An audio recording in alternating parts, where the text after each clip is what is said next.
Bismillahirrahmanirrahim. Assalamualaikum warahmatullahi wabarakatuh. Salam sejahtera buat sahabat-sahabat subscriber channel Pengacara Santuy dan seluruh pemirsa YouTube dimanapun Anda berada. Mudah-mudahan semuanya dalam keadaan sehat walafiat, dalam keadaan bahagia, dilapangkan rezeki, dimudahkan dan dilancarkan dalam menjalankan aktivitas kehidupan sehari-hari. Amin ya rabbal alamin. Alhamdulillah kita dapat berjumpa kembali di channel Pengacara Santuy bersama saya Advokat Bung One.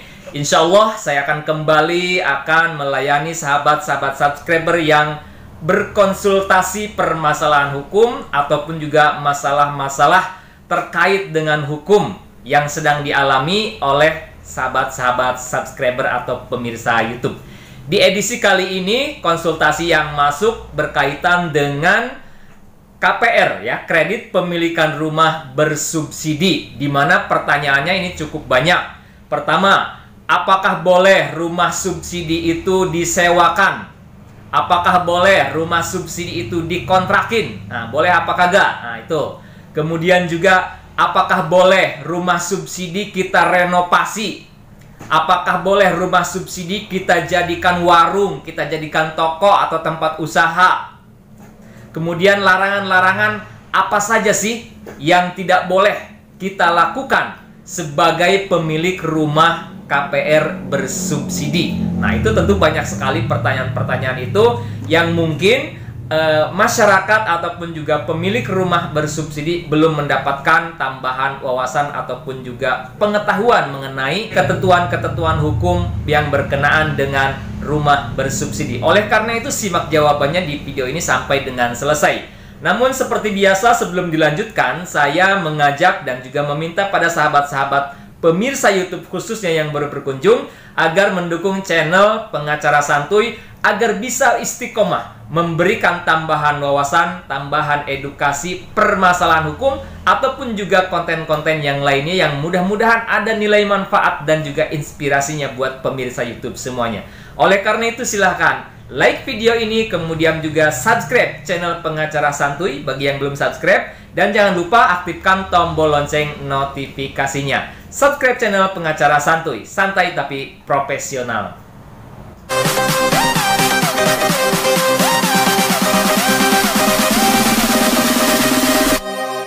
Baik sahabat-sahabat subscriber semuanya, terkait dengan larangan-larangan yang harus diketahui oleh pemilik rumah KPR bersubsidi yang berkaitan dengan pertanyaan-pertanyaan yang saya sampaikan tadi. Apakah boleh disewakan? Apakah boleh dikontrakin? Apakah boleh direnovasi atau tidak? Nah, itu tentu harus kita ketahui agar di kemudian hari tidak terjadi masalah hukum atau kita tidak terkena sanksi dari pihak pemberi KPR ataupun bank pemberi KPR.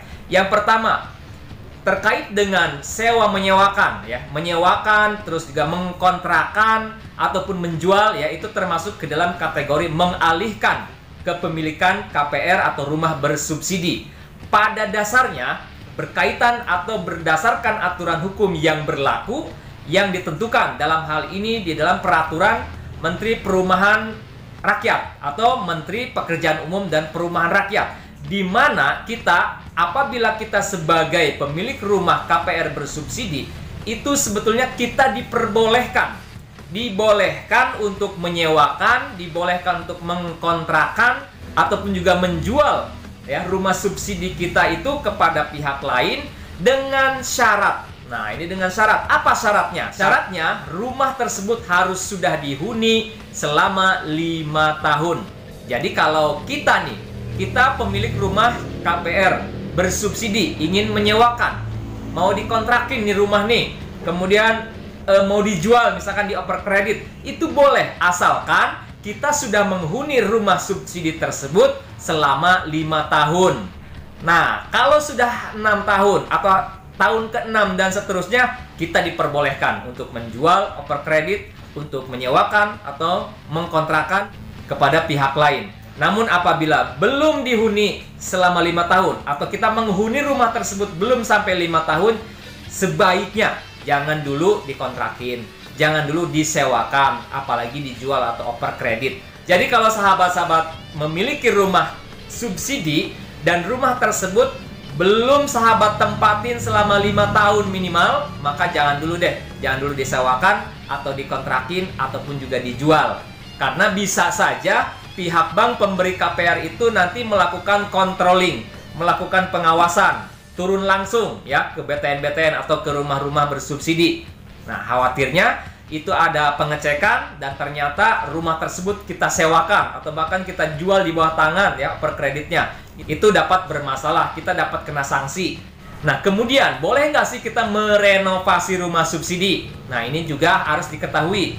Kalau merenovasinya ringan, renovasinya misalkan hanya menambah kanopi di depan atau misalkan memasang pagar untuk keamanan rumah, ataupun misalkan kita mengubah warna cat karena cat sudah luntur dan lain sebagainya, itu diperbolehkan teman-teman. Atau misalkan ada tembok yang retak, kita perbaiki secukupnya, itu boleh. Yang tidak diperbolehkan itu kita merubah fasadnya, tampilan fisik depan rumah itu tidak boleh kita rubah. Misalkan rumah subsidi ya, depannya itu kita bongkar nih ya, semuanya depannya kita bongkar, tampilannya kita rubah dengan estetika atau seni yang kita inginkan.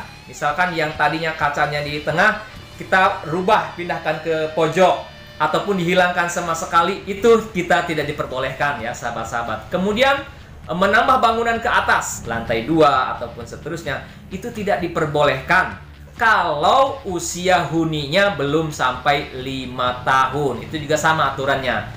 Jadi kalau kita menghuni rumah subsidi belum sampai 5 tahun, jangan sampai kita merubah fasad, bentuk fisik, tampilan depannya itu jangan dulu dirubah total. Ya, kalau ganti warna cat boleh. Atau misalkan menambah bangunan ke atas, jangan dulu. Kalau sudah 5 tahun atau tahun ke-6 dan seterusnya, itu kita diperbolehkan teman-teman. Kemudian juga larangan-larangan yang lain yang penting dan perlu kita ketahui sebagai pemilik rumah subsidi, yaitu jangan sampai rumah subsidi yang telah kita beli secara kredit tersebut kita telantarkan, tidak dihuni, bahkan terbengkalai, bahkan sampai rusak. Nah, itu tentu kita akan terkena sanksi. Kemudian juga tidak boleh diperuntukkan atau merubah peruntukan yang dari awalnya untuk hunian dirubah menjadi tempat perusahaan. Misalkan dijadikan ruko, kemudian dijadikan kantor. Nah, itu kita tidak diperbolehkan teman-teman. Lain halnya kalau memang sudah 5 tahun lebih atau usia huniannya sudah tahun ke-6 dan seterusnya. Jadi pada intinya larangan-larangan tadi atau ketentuan-ketentuan tadi itu boleh kita lakukan apabila kita sudah menghuni rumah subsidi tersebut minimal 5 tahun. Jadi tahun ke-6 itu baru boleh kita lakukan. Namun faktanya di lapangan memang sering terjadi baru 1 tahun 2 tahun kita huni atau kita beli KPR tersebut, kita kontrakin, kita sewakan, atau dijadikan kantor, dijadikan ruko, bahkan dirombak total. Nah, itu banyak yang terjadi, ya banyak yang terjadi.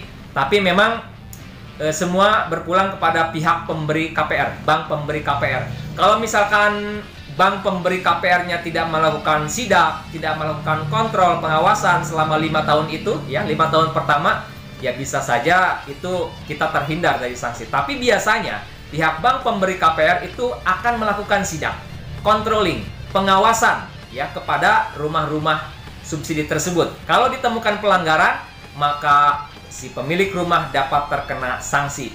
Apa sih sanksinya? Sanksinya diantaranya adalah pencabutan fasilitas subsidi. Kita diminta atau dituntut untuk mengembalikan subsidi yang telah diberikan. Kemudian mencabut kemudahan-kemudahan fasilitas yang lain. Atau mungkin bisa juga terkena sanksi denda. Karena di dalam peraturan terkait dengan ketentuan KPR tersebut juga ada sifatnya denda. Bahkan di aturan hukumnya ada juga sanksinya berupa denda. Nah, itu tentunya harus kita ketahui sebagai tambahan wawasan, edukasi, agar kita sebagai pemilik rumah subsidi atau yang ingin membeli KPR bersubsidi untuk tidak melakukan hal-hal yang tadi, agar kita terhindar dari sanksi-sanksi ataupun juga tuntutan hukum. Itu yang dapat saya sampaikan, mudah-mudahan bisa berguna dan bermanfaat. Terima kasih atas perhatian Anda yang telah menyimak video ini sampai dengan selesai. Saya Advokat Bung Ani mengucapkan terima kasih. Billahi taufiq wal hidayah. Wassalamualaikum warahmatullahi wabarakatuh.